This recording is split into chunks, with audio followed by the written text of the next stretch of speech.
Saya menikmati praise and worship di tempat ini. Dan luar biasa ini tim praise and worship-nya ya. Luar biasa ya, ditingkatkan terus. Lewat pujian penyembahan, Tuhan hadir saudara. Karena firman Tuhan mengatakan bahwa Allah itu duduk atau bersemayam di atas puji-pujian umatnya. Amin ya. Jadi kita harus suka memuji menyembah Tuhan. Nama saya Ridwan Silalahi.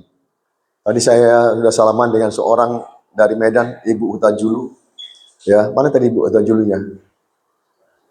Oh ya, puji Tuhan. Dari lagu Boti itu nama daerah mereka. Ya, pujilah Tuhan. Saya senang berada di tempat ini, baru pertama kali saya di gereja ini maksudnya. Tapi saya udah mungkin 4-5 kali saya ke Kupang ini, tapi sebelum pandemi. Setelah pandemi baru kali ini lagi, saudara. Saya dengan Pak Gembala satu alma mater di Sekolah Teologi Satya Bakti di Malang. Tapi saya nggak pernah ketemu dengan beliau di Sekolah Teologi di Malang karena saya udah keluar dulu, baru beliau masuk ya di Sekolah Teologi Satya Bakti Malang. Semua semangat? Amin ya. Masih hidup semuanya? Tanya sebelahnya, kamu masih hidup? Karena gini, Bapak Ibu Saudara sekalian, ada satu gereja di Wahyu, mereka kelihatan hidup, padahal nggak hidup. Ya, tapi saya percaya tempat ini semua hidup. Amin ya. Pujilah Tuhan. Ya, puji Tuhan, saya sudah berkeluarga, istri 1, anak baru 1. Ya, sudah bekerja anak saya ya di Jakarta, saudara. Kami melayani di gereja Sidang Jemaat Allah Batu Tulis cabang Sunter. Kalau Bapak Ibu pernah ke Jakarta atau pernah lihat di televisi yang namanya Wisma Atlet, ya kami nggak jauh dari situ, dekat dari situ. Ya, jadi seandainya ada Bapak Ibu yang ke Jakarta mau cari tempat ibadah, mungkin cari aja yang dekat di Wisma Atlet. Di situ gereja kami. Ya, puji Tuhan. Semua siap diberkati ya. Amin. Nah, pagi hari ini kita akan belajar dari firman Tuhan dari Lukas pasal 6. Lukas pasal 6 ayat yang ke-38. Lukas pasal 6 ayat yang ke-38. Kalau sudah ketemu kita baca bersama-sama.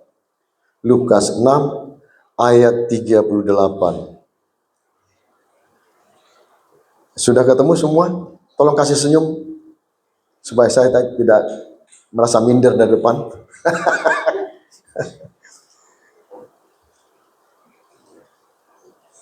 Lukas 6 ayat 38 kita baca bersama-sama 2, 3 atau ayat 37 ya, itu karena itu satu konteks.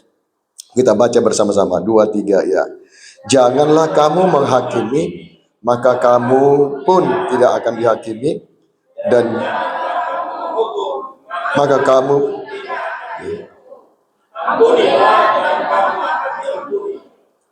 berilah dan kamu akan diberi suatu takaran yang baik, yang dipadatkan, yang digoncang, dan yang tumpah keluar akan dicurahkan ke dalam ribaanmu. Sebab ukuran yang kamu pakai untuk mengukur akan diukurkan kepadamu. Tema firman Tuhan pagi hari ini, memberi. Saudara, hidup kita kalau mau bermakna, kalau hidup kita itu mau penuh makna, saudara, harus memiliki hati yang mau memberi. Amin ya. Sekali lagi saya ulang, kalau hidup kita mau penuh makna, mau berarti, ini mempengaruhi kalau saya bergerak sana sini. Ya, kalau hidup kita mau bermakna, mau berarti, saudara, hidup kita harus suka memberi. Amin ya. Karena Bapa di sorga demikian. Bapa di sorga suka memberi, saudara. Ya, Bapa di sorga sudah memberikan anak yang tunggal kepada kita. Yesus Kristus juga memberikan nyawanya untuk kita. Ya. Nah, saudara, memberi adalah awal kehidupan keuangan umat Tuhan. Jadi memberi itu adalah keuangan umat Tuhan. Saudara pernah nggak dengar yang namanya teori gravitasi? Pernah dengar namanya hukum gravitasi? Pernah? Hukum gaya tarik bumi? Setiap benda yang kita lempar ke atas, kemana larinya? Ke langit kah? Jatuhnya mana? Akan pasti ke bawah. Gak ada hukum yang menentang itu. Itu hukum yang pasti. Jadi setiap benda apapun yang kita lempar ke atas, dia pasti jatuh ke bawah. Dan ini sebuah hukum yang pasti yang gak bisa digugat, saudara. Sama dengan hukum firman Tuhan. Hukum firman Tuhan juga seperti itu, saudara. Hukum firman Tuhan itu adalah hukum yang pasti. Dan dikatakan di sini, berilah, maka kamu akan diberi. Amin. Dapat dipahami? Ya, berilah, maka kamu akan diberi. Nah, ada 4 hal yang berkaitan dengan memberi. Ada 4 hal yang berkaitan memberi. Yang pertama adalah Tuhan memberi benih untuk, boleh dijalankan tentunya PPT-nya? Ya. Tuhan memberi benih untuk ditabur. 2 Korintus 9 ayat 10, coba kita perhatikan ya. Kita malam pagi hari ini belajar, saudara. 2 Korintus 9 ayat yang ke 10. Kita baca bersama-sama. Dari Alkitab kita ya, 2 Korintus 9 ayat yang ke 10. Kalau sudah ketemu kita baca bersama-sama. Silakan kita baca bersama-sama ya, saya hitung 2, 3, ya. Benih untuk ditabur dan roti untuk dimakan. Ia juga yang akan menyediakan benih bagi kamu dan melipat gandakan dan menumbuhkan buah-buah kebenaran. Iya, saudara perhatikan ayat ini. Ayat ini luar biasa, saudara. Dikatakan Tuhan memberi kepada kamu benih untuk ditabur dan roti untuk dimakan. Maksudnya apa sih? Maksudnya begini, setiap kita yang bekerja atau punya usaha, pasti ada penghasilannya. Betul? Di dalam penghasilan dari kerja maupun usaha kita, di dalamnya itu ada 2 unsur, yaitu benih dan juga roti. Ya, yang namanya benih gak boleh dimakan. Yang dimakan dipakai itu apa? Roti. Yang namanya benih itu harus ditabur lagi. Saya ingat waktu kami di desa di Sumatera Utara, saudara. Orang tua kami itu bekerja di perkebunan kelapa sawit dan perkebunan karet. Itu perusahaan besar, saudara. Namun kami juga punya sawah. Orang tua kami punya sawah, saudara. Dan setiap orang tua kami panen, saudara, panen padi, ya. Mereka setelah panen gitu, saudara, dijemur benihnya, dijemur semua padinya supaya kering untuk disimpan di lumbung, ataupun akan dijual begitu, saudara. Ada juga yang tanpa dijemur langsung dijual. Tapi untuk benih mereka sisihkan, saudara. Mereka sisihkan, tapi mereka sisihkan itu bukan sembarang benih. Yang mereka sisihkan adalah benih yang terbaik, yang kualitas nomor 1, bukan KW, bukan kaleng-kaleng gitu, saudara. Tapi yang kualitas nomor 1. Supaya apa? Ketika nanti musim tiba untuk menanam, benih harus ditabur dulu, saudara. Ya, baru nanti ketika waktu tiba menanam, benih yang tabur itu yang sudah tumbuh dicabut kembali, kemudian tanam kembali, saudara. Ya, nah, jadi selalu benih itu ditabur lagi, gak boleh dimakan. Amin. Jadi dalam penghasilan kita setiap bulan ada 2 unsur ini. Apa tadi? Benih dan roti. Benih untuk apa? Untuk ditabur lagi. Melalui apa? Persembahan kita, persepuluhan kita. Kita tabur lagi di situ. Supaya apa? Nanti bisa panen lagi. Amin. Ada nggak petani yang nggak pernah menabur dalam nama Yesus? Aku akan panen. Ada nggak seorang petani beriman tinggi kepada Tuhan, imannya luar biasa, dia berkata, tanpa menabur aku juga akan bisa panen. Oh haleluya, amin. Tuhan itu berkuasa. Dia itu orang bodoh, saudara. Dia itu mau melanggar firman Tuhan dalam hidupnya. Ya, padahal Tuhan bilang tabur. Ya, benih jangan dimakan. Coba tanya kepada sebelahnya, suka makan benih?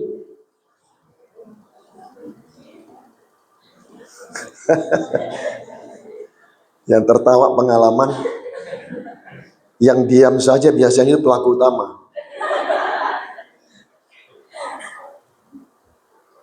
Yang dimakan tuh yang dipakai buat keperluan lain itu apa sudah?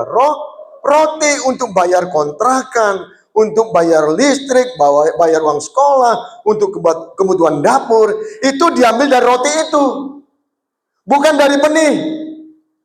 Paham? Dapat dimengerti ya? Ini hukum loh saudara. Hukum yang pasti gitu saudara. Ya, seperti tadi hukum gravitasi itu saudara. Gak bisa dipatahkan hukum itu saudara. Nah, jadi yang pertama, Tuhan sudah memberikan benih untuk ditabur. Dan roti untuk dimakan, untuk dipakai, untuk keperluan kita masing-masing. Namun, saudara, ya, tadi dikatakan, Tuhan menyediakan segala sesuatu, ya, yang kita untukkan, ya, bagi benih untuk ditabur tadi, saudara. Untuk benih yang ditabur tadi, Tuhan sudah sediakan sebenarnya, melalui penghasilan kita. Cuman masalahnya tergantung kepada orang yang bersangkutan. Mau tabur atau enggak. Nah ini. Mau ditabur atau enggak. Ya. Tergantung bagi orangnya. Kalau dia enggak mau, itu firman Tuhan. Ya. Itu akal-akalan pendeta itu. Tapi saudara kalau bicara soal ini dalam Alkitab banyak banget. Ya, Yesus itu banyak bicara soal keuangan loh di Alkitab. Banyak banget, saudara. Atau Alkitab banyak berbicara soal keuangan, saudara. Ya. Nah, saudaraku yang kasih Tuhan, jadi yang diperlukan dari umat Tuhan adalah kemauan, kerelaan untuk memberi atau menabur dalam hidupnya. John Bunyan, seorang pendeta, seorang hamba Tuhan yang begitu luar biasa, saudara. Dia berkata begini, semakin banyak orang memberi, semakin banyak ia memiliki. Bertolak belakang, sangat paradoks dengan teori ekonomi, saudara. Memang firman Tuhan itu banyak yang bertentangan dengan hukum dunia, saudara. Ya, firman Tuhan mengatakan tadi beri. Nah, John Bunyan berkata, semakin banyak kita memberi, semakin banyak ia memiliki. Amin. Saya kemarin itu, saudara, hari Jumat saya itu stay diambil hotel di pinggir pantai, on the rock, saudara. Saya sengaja ambil pinggir pantai, saudara, supaya saya bisa memandang pantai terus. Ya, lalu saya cari-cari yang Pak Gunawan itu yang mana? Ya ternyata udah meninggal Pak Gunawannya yang punya hotel itu, saudara. Lalu di situ ada fotonya, saya lihat, saya pandangin, ini yang Pak Gunawan ya. Hatinya suka memberi. Ya. Lalu muncul seseorang. Ya, muncul seseorang, saya lihat wajahnya hampir mirip. Bapak ini ya? Oh enggak. Itu bos saya. Saya kerja dengan dia. Ya.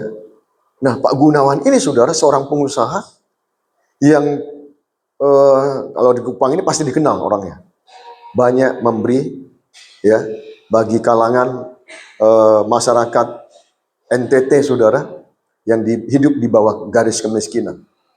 Dia banyak melakukan itu, saudara. Pertanyaannya, apakah dia tambah bangkrut? Saudara, kalau dia ngasih itu sampai 5.000 kantong, pokoknya targetnya 5.000, sekali ngasih 5.000 paket lah, kira-kira seperti itu. Kalau amplop juga, berupa amplop 5.000 juga, saudara. Apakah dia bangkrut? Apakah ekonominya hancur? Enggak, saudara. Dia tetap survive. Enggak hancur, saudara. Karena selalu dia tabur benih. Tabur benih. Itu hotel yang dia bangun itu, saudara, yang di On the Rock, yang namanya On the Rock itu merupakan hasil dari pelayanan dia. Dalam pengertian waktu dia melakukan itu di Kupang ini, di NTT ini, saudara. Tuhan memberkati dia dengan membangun hotel itu, saudara. Saya punya teman namanya Pak Sebastian. Dia fokusnya ke Kalimantan Tengah, bangun gereja, saudara. Dia kerja, saudara, ya, dia itu kerja. Dia orang Jakarta, bergereja di gereja pusat kami, saudara. Dan dia punya rumah juga di Australia, ya di Perth, Australia. Jadi dia itu kalau ke Australia, ya rumah mereka kan di sana juga, saudara. Jakarta juga banyak rumahnya, apartemennya. Dia kerja di Australia itu kerjanya kurir, tahu nggak kurir? Antar-antar barang gitu, saudara. Ya kan? 3 bulan bekerja, kemudian setelah 3 bulan bekerja, datang ke Indonesia, ke Jakarta, kemudian pergi ke Kalimantan. Di sana dia bangun gereja, saudara. Bangun gereja.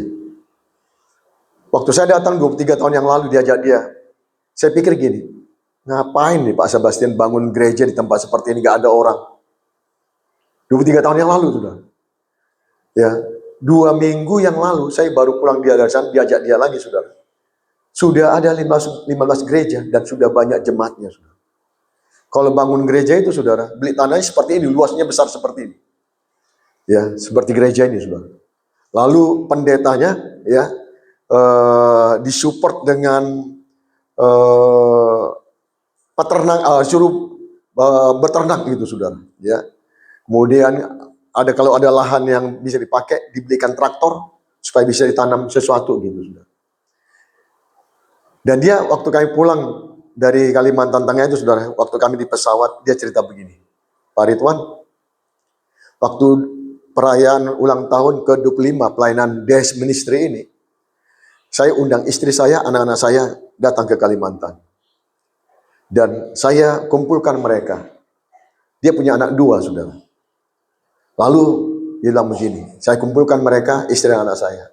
Dan dia bilang kepada anaknya dan istrinya, nanti kalau papa sudah nggak ada lagi, ya, semua rumah yang di Jakarta, apartemen yang di Jakarta, kalian boleh jual, uangnya kirim semua ke Kalimantan.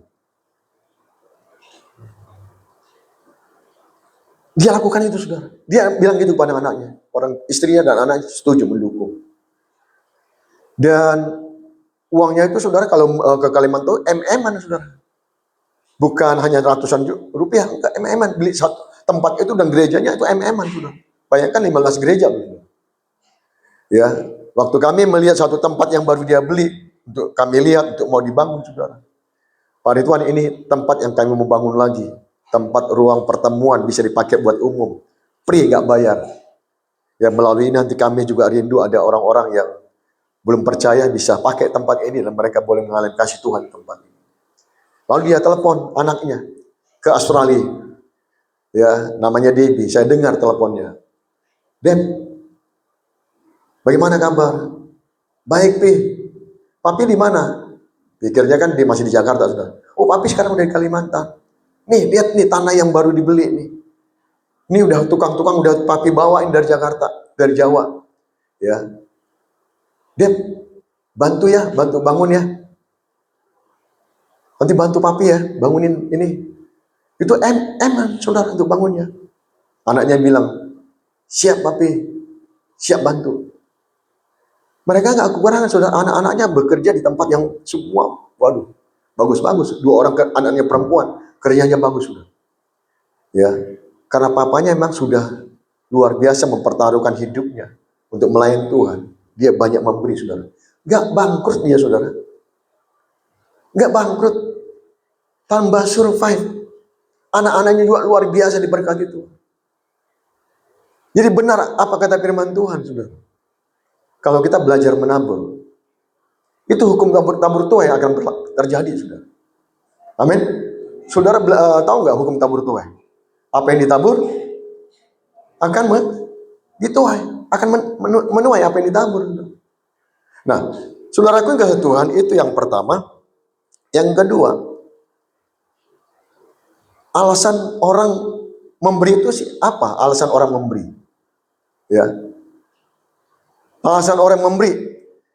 Yang pertama, saudara, ada alasan orang memberi. Boleh sambil digeser itunya, bagian ini. Yang bagian kedua, ya, alasan orang memberi. Yang pertama, alasan bisnis gitu, saudara. Nanti kalau saya beri, kira-kira nanti saya dapat apa?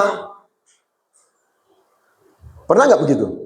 Kalau saudara memberi, nanti kalau saya memberi, kira-kira saya dapat apa? Feedbacknya apa bagi saya? Nama saya dimasukkan di gereja nggak? Nama saya diumumkan nggak? Ibu ini memberi sekian. Ya, kalau nggak diumumkan nggak jadi dah. Itu alasan bisnis namanya, saudara.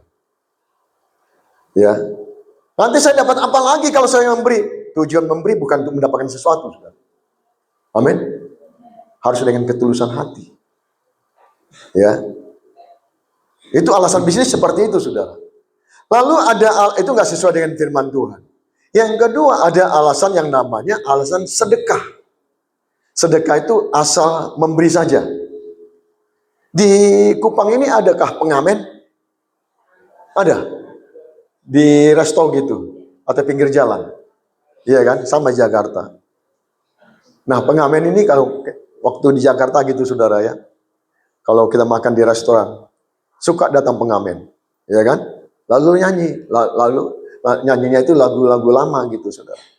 Kalau dia sudah orang tua begitu, nyanyi apa? Kota baru, gunungnya Bamega, Bamega, oh gitu.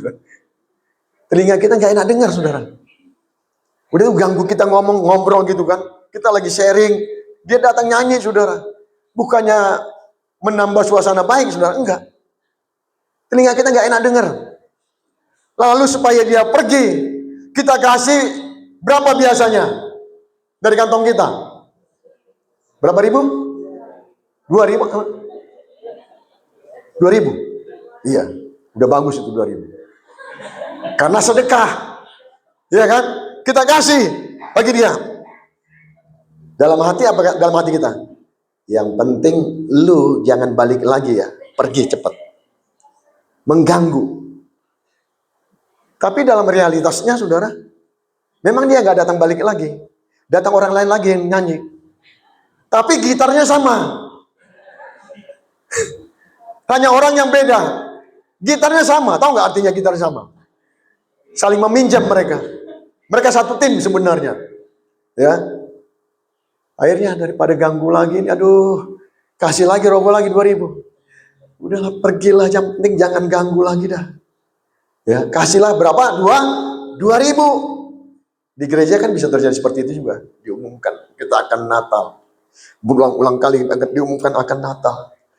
Udah bolak-balik diumumkan, daripada ini kita dengar, udahlah kasih aja berupa sedekah aja, sekedarnya. Kasih tahu pada sebelahnya, kayaknya itu saya itu. Memberi dengan sedekah terpaksa sebenarnya. Ya. Karena sudah diulang-ulang diumumkan, ayo kumpulkan dana Natal. Panitia juga ingatkan, ayo. Daripada ditodong terus, ya kasih aja lah sekedarnya. Itu yang namanya pemberian sedekah. Tapi yang sedekah itu juga nggak berikan kepada Tuhan, saudara, karena terpaksa. Ya, karena terpaksa. Tapi ada yang namanya pemberian alasan karena kasih. Memberi itu karena alasannya kasih, saudara. Ya. Nah, saudara, kalau alasan kasih itu, ya, kita itu gini, contohnya gini. Kalau kita memberikan kepada orang tua kita atau kepada anak kita, pasti kita akan berikan yang baik, yang terbaik bagi mereka. Betul nggak? Buat orang tua kita, buat keluarga kita ataupun anak kita, kita akan sesuaikan kemampuan kita dengan pemberian kita. Pasti nggak asal-asalan gitu, saudara. Kita akan sesuaikan dengan kemampuan kita, saudara. Supaya apa, saudara? Itu menjadi berkat bagi mereka. Nah, saudaraku yang kasih Tuhan, seringkali ketika kita memberi, saudara, itu bukan alasan kasih. Ya. Seorang ibu punya 2 orang anak. Anak laki-laki, yang pertama umurnya 12 tahun, yang kedua 10 tahun, anak laki, saudara semuanya. Anak yang pertama nggak pernah ngomong dia sayang mama. Tapi anak yang kedua selalu ngomong, "Mami, ya, saya sayang mami, sayang mama." Tiap hari dia bilang dia yang paling sayang mama. Anak yang pertama nggak pernah ngomong sayang mama. Lalu mamanya berpikir, saudara, ini anak yang pertama, anak yang sulung ini mengasihi mamanya atau enggak sih? Nggak pernah ngomong sayang mama.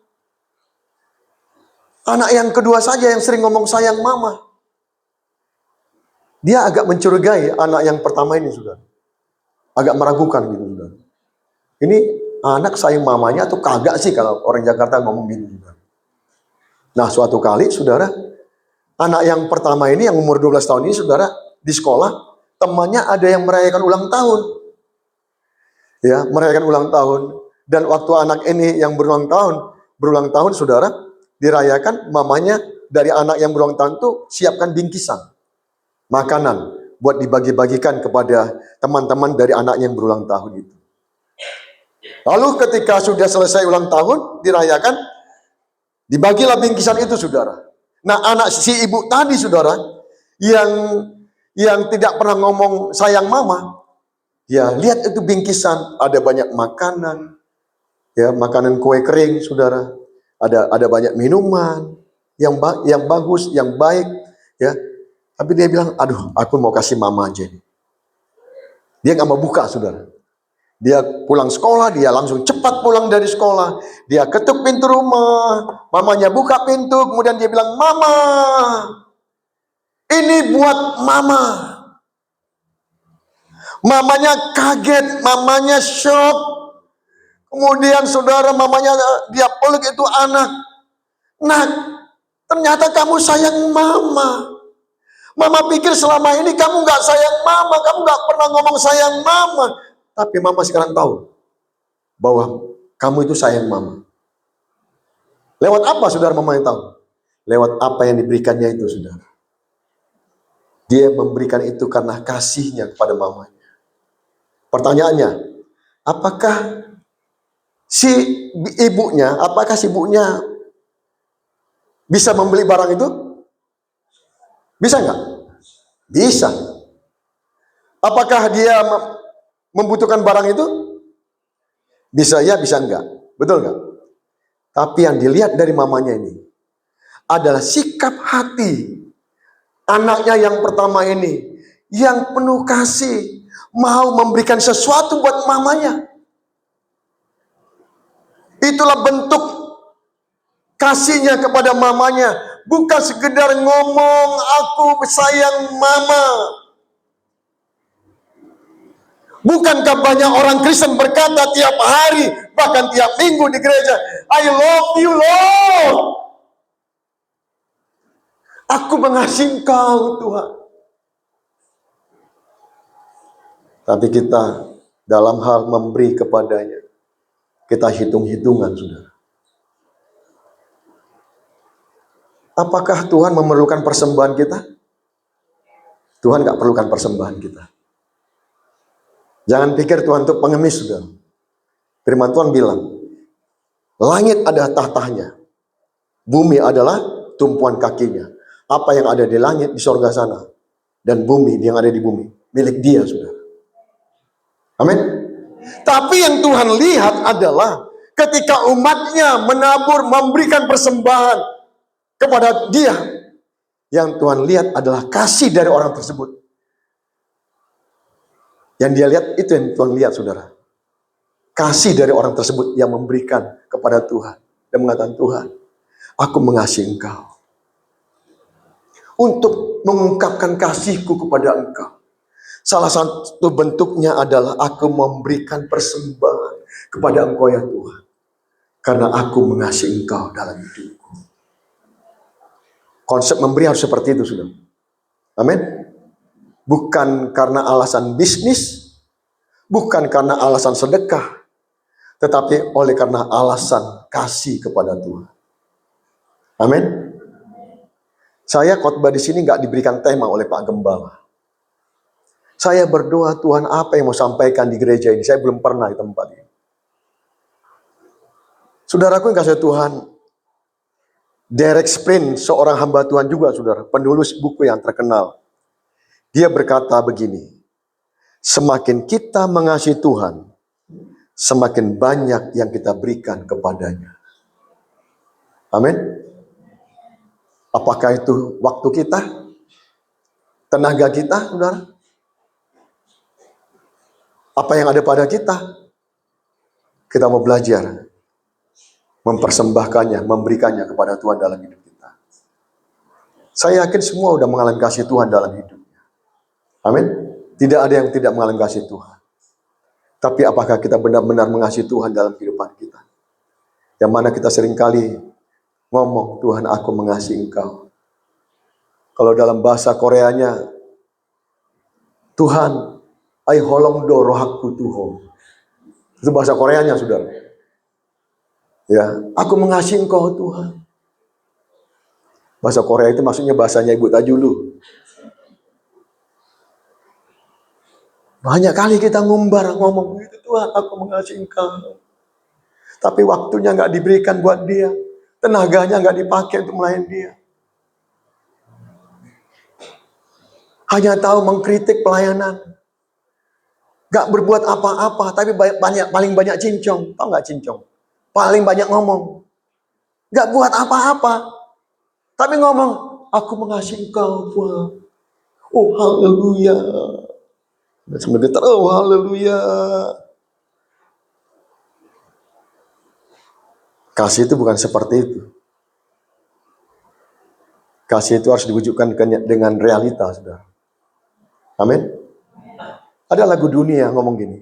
Kalau kau benar-benar sayang padaku, kalau kau benar-benar cinta, cinta itu bukan main-mainan, tapi apa? Pengorbanan.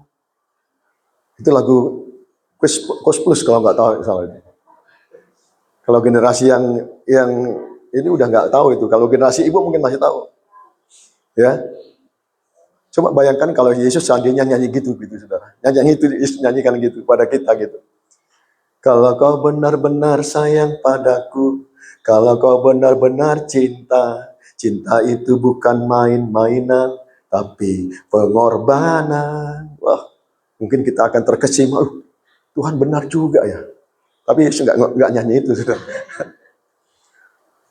Kita seringkali ngomong mengasihi Tuhan, tapi realitasnya enggak gitu sebenarnya. Nah, saudaraku yang kasih Tuhan,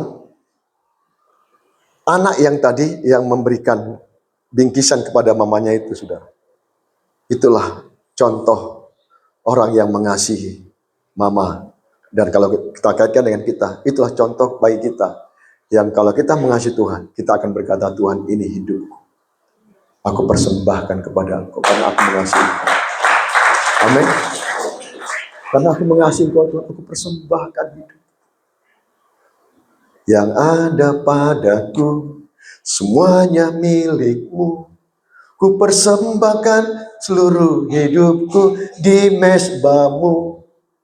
Waktu nyanyi itu, barangkali karena hanya sekedar nyanyi, malaikat Tuhan di sorga sana, nyanyi doang, orang Jakarta bilang.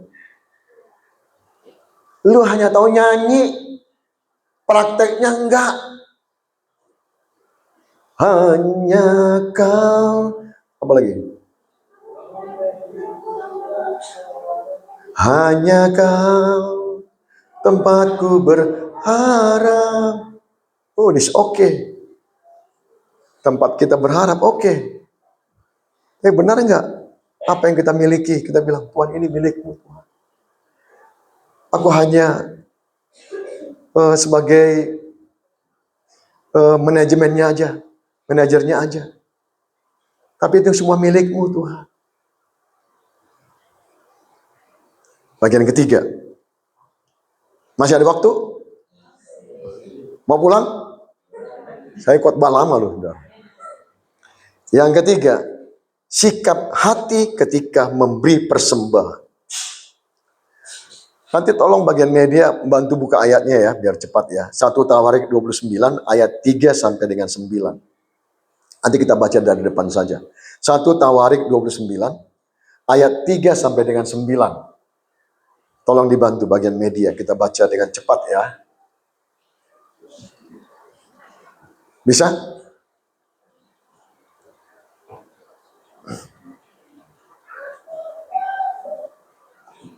Oke?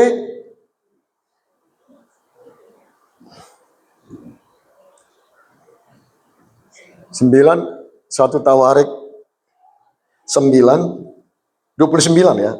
1 Tawarik 29. Buka di handphonenya masing-masing dah. 1 Tawarik 29 ayat 3 sampai dengan 9. Kita baca bersama-sama ya. 2, 3 ya. Lagi pula oleh karena cintaku kepada rumah Allahku, maka sebagai tambahan pada segala yang telah aku sediakan bagi rumah kudus, aku dengan ini memberikan kepada rumah Allahku dari emas dan perak kepunyaanku sendiri 3.000 talenta emas dari emas Ofir dan 7.000 talenta perak murni untuk menyalur dinding ruangan, yakni emas untuk barang-barang emas dan perak untuk barang-barang perak dan untuk segala yang dikerjakan oleh tukang-tukang. Maka siapakah pada hari ini yang rela memberikan persembahan kepada Tuhan? Lalu para kepala puak dan para kepala suku Israel dan para kepala pasukan 1.000 dan pasukan 100 dan para pemimpin pekerjaan untuk raja menyatakan kerelaannya. Mereka menyerahkan untuk ibadah di rumah Allah 5.000 talenta emas dan 10.000 dirham, 10.000 talenta perak, talenta tembaga, serta 100.000 talenta besi. Siapa yang mempunyai batu permata, menyerahkannya kepada Yehiel. Ayat 9 kita baca bersama-sama. Bangsa itu bersukacita karena kerelaan masing-masing, sebab dengan tulus hati mereka memberikan persembahan sukarela kepada Tuhan. Juga Raja Daud sangat bersukacita. Ini konteksnya pada waktu itu, saudara. Daud itu punya mimpi, punya keinginan yang besar untuk membangun yang namanya Bait Allah yang sudah runtuh, yang sudah lama nggak dibangun, saudara, yang sudah dihancurkan. Ini Bait Allah yang pertama, saudara, maksudnya ya. Sebelumnya Bait Allah, tempat mereka beribadah itu di kemah-kemah, saudara. Jadi mereka mau membangun Bait Allah. Nah, pada waktu itu, saudara, Daud bilang kepada orang Israel, kita mau bangun Bait Allah. Dan akhirnya siapa yang rela mengumpulkan persembahan untuk pembangunan Bait Allah itu? Lalu apa yang terjadi, saudara? Dan dikatakan tadi mereka kumpulkan dana, termasuk Daud, saudara. Saudara tahu, saudara, kalau Bait Allah itu kalau dirupiahkan pembangunannya sekarang ini, itu triliunan rupiah, saudara. Mengapa kok banyak mahal banget, saudara? Karena di Bait Allah itu lapisan dinding itu emas kebanyakan, dilapisi dengan emas. Emas itu lambang kemuliaan, saudara. Jadi pakai emas begitu, saudara. Ya luar biasa memang. Memang pada akhirnya memang bukan Daud yang membangun Bait Allah itu, tapi anaknya Salomo. Karena Tuhan bilang, bukan Daud, bukan kamu yang membangun Bait Allah, nanti anakmu saja. Karena tanganmu itu udah berlumuran darah. Ya. Dan akhirnya, saudara, kalau kita lihat bangsa Israel ternyata mendukung pengembangan tempat ibadah itu, saudara, atau pembangunan Bait Allah itu. Dan tadi dikatakan ayat 29, saudara, ayat 9, sudah perhatian lagi, bangsa itu apa dikatakan? Ayat 9, bangsa itu bersukacita karena kerelaan mereka masing-masing, sebab dengan tulus hati mereka, apa dikatakan? Memberikan persembahan sukarela kepada Tuhan. Juga Raja Daud sangat bersukacita. Jadi sikap hati mereka untuk memberikan persembahan pembangunan Bait Allah itu, saudara, sikap hati mereka adalah rela hati. Kedua, tulus hati. Saudara, kalau kita kasih persembahan harus rela hati, saudara. Kasih persembahan nggak dipaksa. Ya, tapi dengan kerelaan hati, tulus hati. Kalau saudara tidak tulus hati kasih persembahan, lebih baik saudara merenung dulu. Kalau memang belum tulus hati, lebih baik jangan diberi. Sampai saudara memiliki hati yang benar-benar tulus di hadapan Tuhan. Karena itu persembahan yang seperti itu yang berkenan di hadapan Tuhan. Kalau nggak tulus hati, kalau saudara masih bersungut-sungut di dalam hati, persembahan lagi. Lebih baik jangan kasih persembahan. Bisa pahami ya? Lebih baik jangan dikasih persembahan. Nggak berkenan kepada Tuhan seperti itu, saudara. Jadi persembahannya itu dengan tulus hati, nggak terpaksa. Ya, kalau sudah tulus hati, rela hati, hasilnya akan bersukacita. Akan bersukacita, saudara. Tapi kalau nggak tulus hati, nggak dengan kerelaan hati, aduh berat banget, saudara. Kita akan bersungut-sungut. Akhirnya nggak jadi berkat bagi kita sendiri, saudara. Karena apa? Kita nggak tulus hati memberikannya.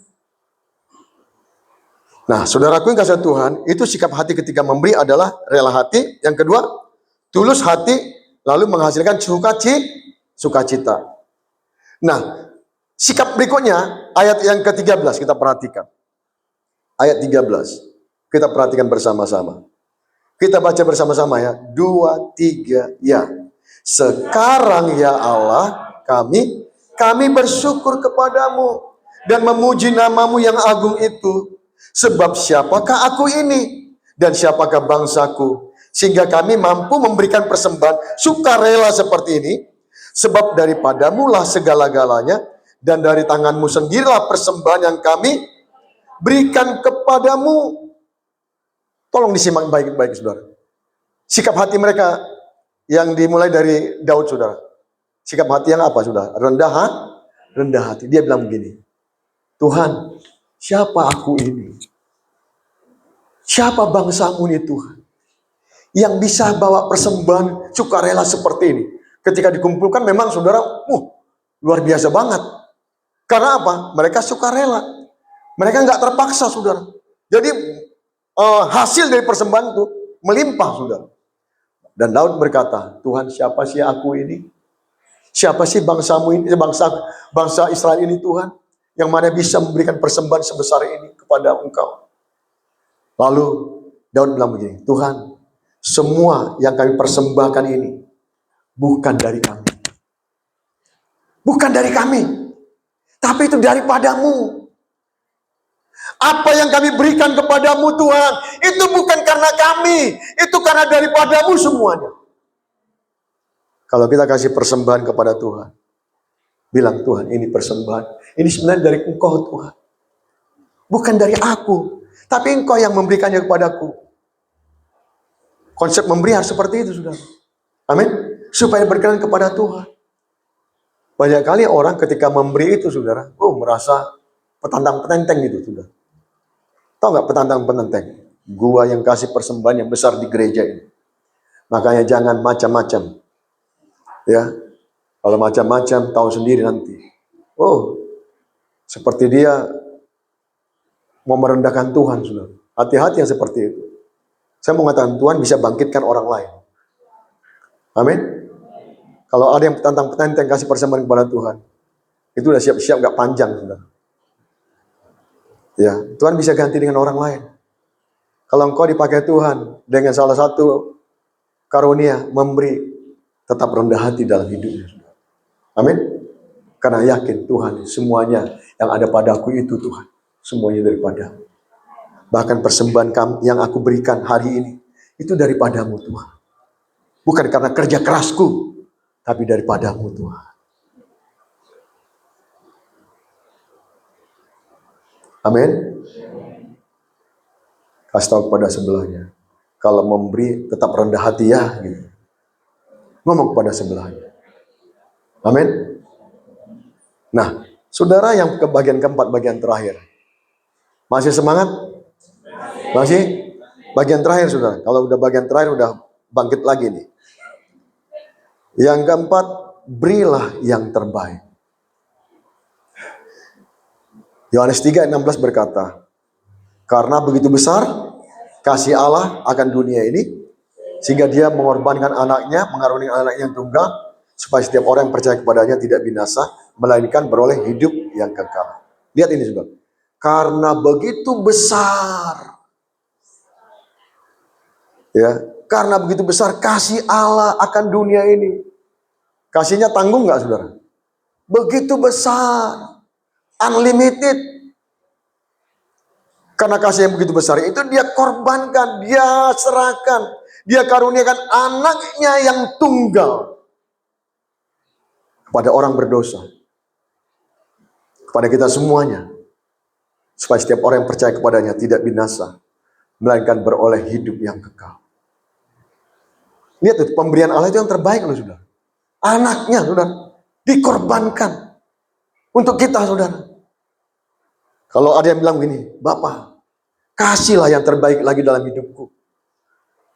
Lalu Bapak di surga mungkin akan ngomong gini, nak, kamu nggak ngerti permintaanmu. Aku udah serahkan semua yang terbaik itu kepadamu. Di dalam anakku Yesus Kristus itu, aku sudah berikan semuanya untukmu. Di situ sudah ada paketnya di situ. Itulah pemberian Bapa yang terbesar untuk kita sekalian. Lalu pemberian Yesus apa yang, saudara? Dia rentangkan tangannya di kayu salib, dipaku. Kakinya juga dipaku. Kakinya nggak pernah melakukan dosa, tangannya nggak pernah melakukan dosa. Kepalanya, pikirannya nggak pernah berpikir kotor, dosa, saudara. Direlakan untuk diberikan mahkota duri. Perutnya nggak pernah mikirkan dirinya sendiri, dia relakan untuk ditombak sampai mengeluarkan darah. Dan dia akhirnya dia berkata, sudah selesai. Dia korbankan nyawanya. Itulah pemberian Yesus yang terbaik kepada kita sekalian. Kalau ada di sini yang meragukan kasih Yesus padamu, lihat pengorbanan Yesus. Dia sudah serahkan nyawanya kepada kita sepenuhnya, saudara. Amin. Tadinya kita seharusnya semua masuk neraka semua. Seharusnya kita mengalami hukuman Allah yang kekal itu, saudara. Tapi sebenarnya gini, saudara. Sebenarnya orang-orang di dunia ini, saudara, kalau Yesus nggak mati, saudara, di kayu salib, sedang berjalan, saudara, menuju kepada sebenarnya yang namanya neraka itu, saudara. Mati sebenarnya, harus hukuman mati, saudara. Tapi Yesus bilang, no, kamu nggak perlu mati. Biar aku yang mati menggantikan kamu. Yesus melakukan pertukaran di kayu salib, saudara. Dia yang mati menggantikan kita. Itulah kasih Yesus yang sempurna untuk kita sekalian. Amin. Makanya kita ikut Yesus itu harus lebih sungguh-sungguh lagi, saudara. Amin. Jangan main-main ikut Yesus. Sekali Yesus tetap Yesus. Anak-anak muda jangan karena doi pacar maksudnya kah? Hah? Uang. Kalau orang doi uang ya. Ada lagi di daerah lain doi itu pacar atau teman gitu. Oh itu. Oh iya. Oh iya. Ada dia pokoknya dua-dua itulah. Jangan karena uang, jangan karena pacar, ya mau tinggalkan Yesus, saudara, jangan. Hati-hati loh. Banyak pendatang-pendatang di sini strateginya mendekati anak-anak orang percaya, orang-orang Kristen. Strateginya lewat itu. Ya, tanahnya dibeli dulu mahal-mahal. Ya udah tanahnya dibeli mahal-mahal, nanti pendekatannya kepada keluarganya. Hati-hati loh, orang Kupang ini harus matanya harus terbuka. Saya ingatkan, saudara. Nanti di skip aja ya bagian ini ya. Ini streaming ya. Iya. Itu strategi loh, saudara. Kalau enggak habis, saudara. Terbuka, orang-orang Kupang buka mata lebar-lebar. Itu udah sistematis, masif dilakukan pihak sebelah, saudara. Makanya seharusnya orang Kupang ini harus berapi-api Tuhan, saudara. Seharusnya begitu. Enggak mabuk-mabukan lagi. Amin. Enggak kemarin saya waktu berenang ada anak muda bilang minuman khas di sini singa apa dibilangnya? Singa raja. Iya. Singa raja katanya. Minuman apa itu saya bilang? Oh itu seringkali orang pakai minum itu di sini di pinggir pantai itu. Siang-siang juga di sini di pantai itu minum, saudara. Iya, moke juga. Iya, moke juga itu minum tradisional sini kan, moke kan. Mereka minum gitu di pinggir pantai siang-siang. di siang bolong. Makanya waktu kami jalan saudara di pantai itu sore hari, kami lihat banyak pecahan botol-botol banyak bertebaran di pantai gitu. Saudara. Aduh, hari gini masih gitu saudara. Gak mikirin masa depan. Kasih tahu kepada keluarga, tolong dikasih tahu, saya itu prihatin loh saudara. Jangan orang sini jadi terbelakang, orang pendatang jadi lebih maju, jangan. Sadar. Angkat tangannya dulu, angkat tangannya, begini. Semua sadar gitu. Amin. Waduh, saya prihatin banget loh sudah, benar prihatin. Kantong-kantong Kristen digrogoti. Berilah yang terbaik karena Bapa sudah memberikan terbaik, Yesus sudah memberikan terbaik saudara. Amin ya.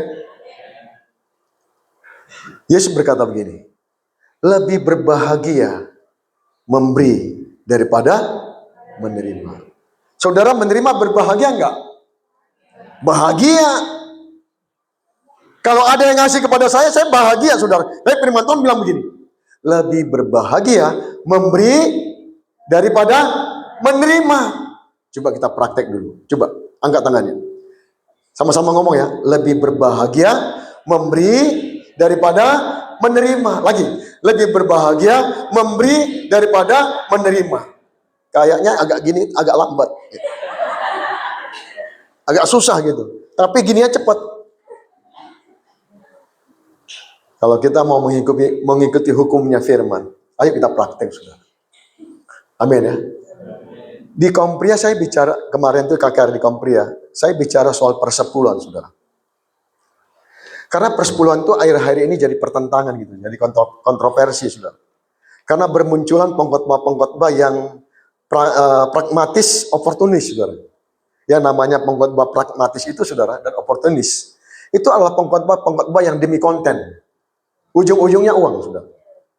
Karena apabila itu disebar di itu saudara, banyak orang melihat, banyak komen gitu saudara. Biasanya yang komen itu barisan sakit hati.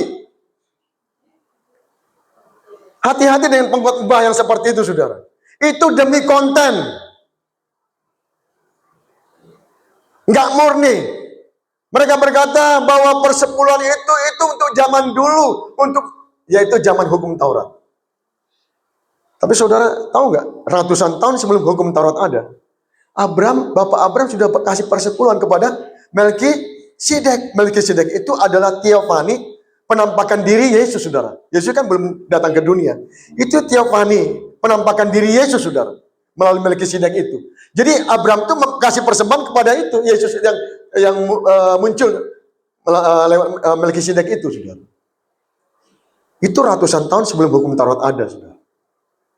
Saya bilang di Kompria begini, orang kafir itu lebih gila kasih persembahan. Lebih gila loh saudara, betul. Dalam perjanjian lama saudara, kalau saudara nanti baca di perjanjian lama, ada yang namanya itu saudara penyembahan dewa Moloch.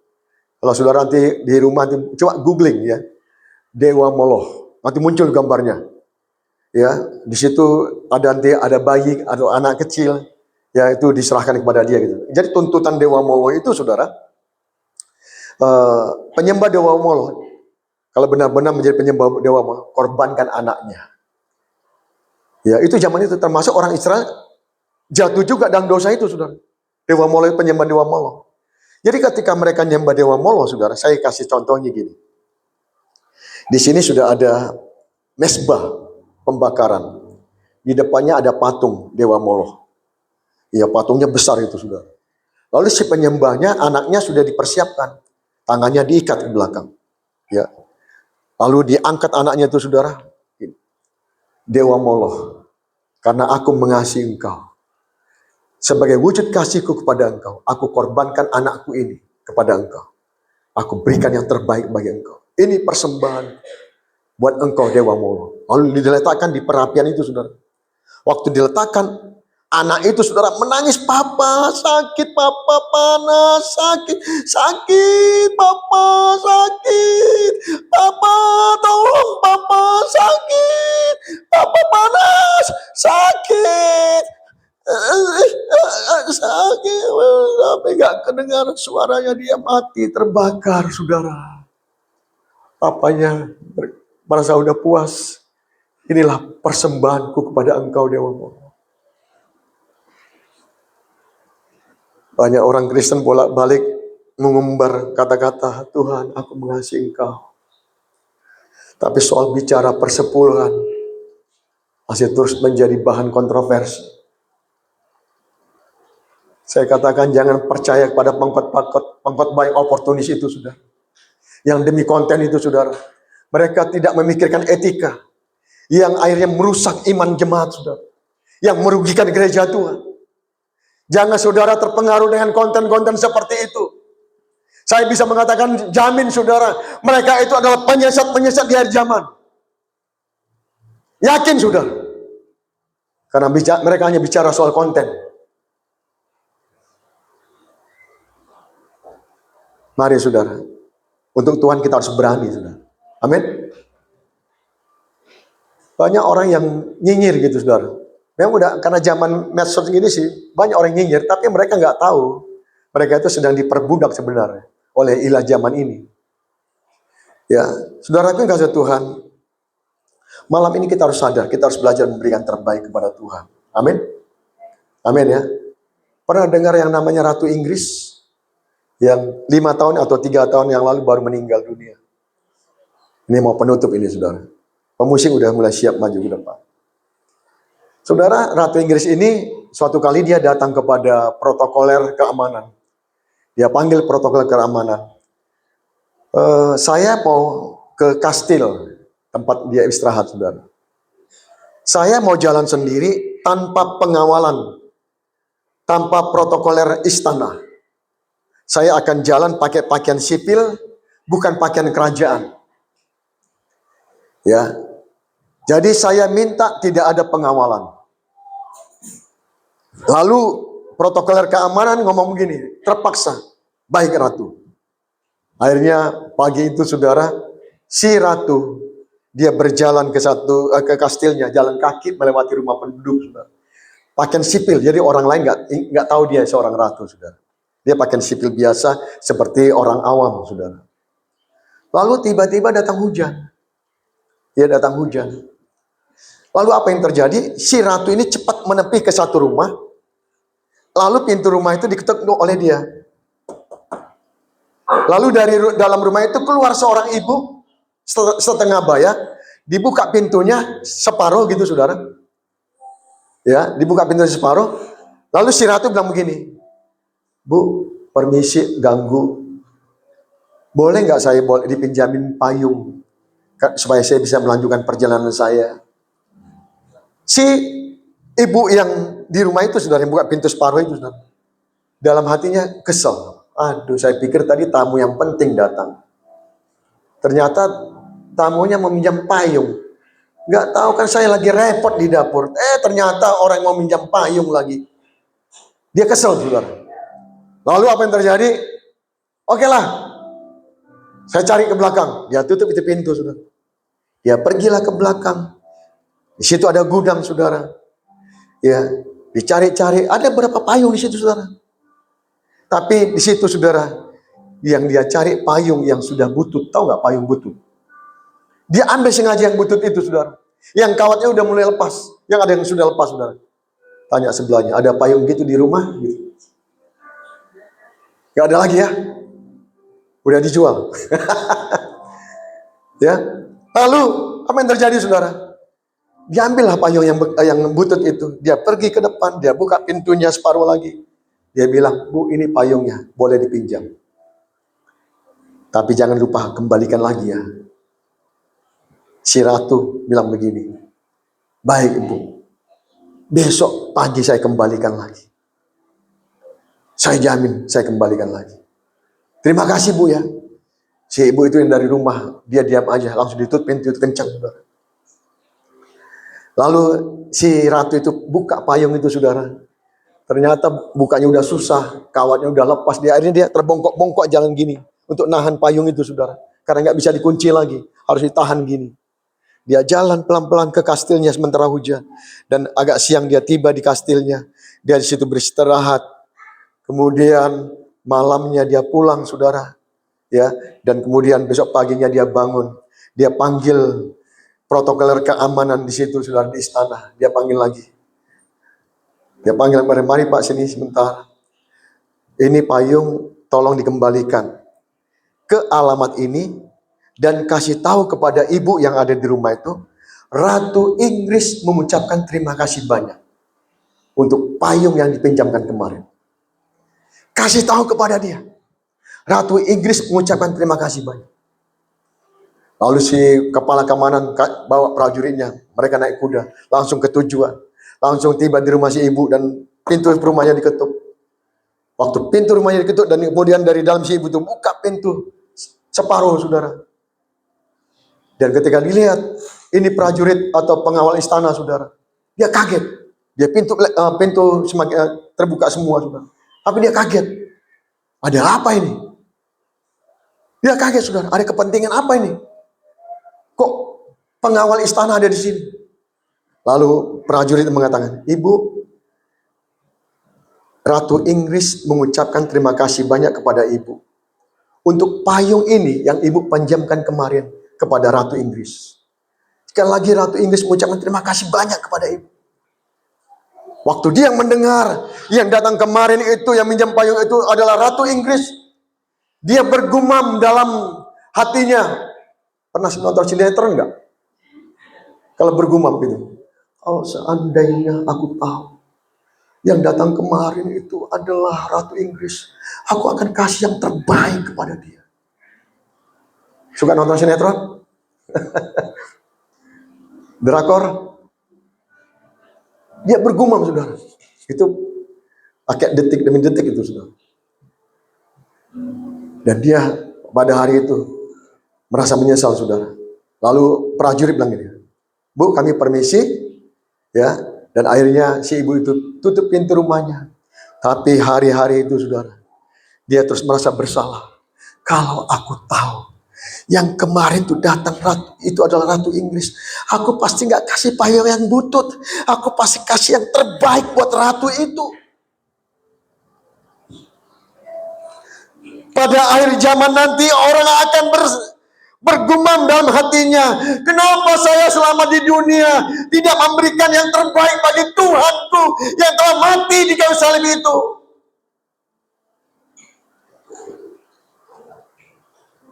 Mari kita bukan jadi orang Kristen-Kristenan. Biarlah kita sungguh-sungguh mengasihi Tuhan dalam hidup kita masing-masing. Amin.